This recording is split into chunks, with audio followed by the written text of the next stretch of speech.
কে কোথায় যাচ্ছিস? দেখতে পাচ্ছিস না? আর হাতে অতগুলো সন্দেশের পোটলা নিয়ে পুজো দিতে যাচ্ছি মন্দিরে। উপোস? হ্যাঁ। খেয়ে না খেয়ে? খেয়ে। কি খেয়েছিস? কেন বলবো? খেয়ে কেউ উপোস করে? আমি করি। ঠাকুর কি বলেছে রাক্ষসী নাকি? কথা করে। ঠাকুর কি বলেছে নাকি যে না সময় খালি খেয়ে খাই খাই খাই খাই লেগেই থাকে। তুই তো ঝোলা ভরে গেলিস তার বেলা। তুই তো বলেই রেখেছিস যে পনিরের তরকারি খাবো। কিরে অঞ্জলি হতে দেরি আর তোর খাওয়া দেরি না?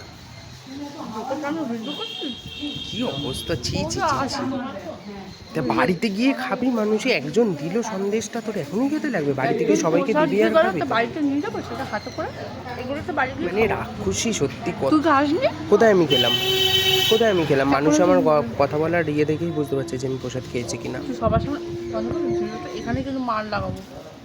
দেখবি বেশি কথা বলবি।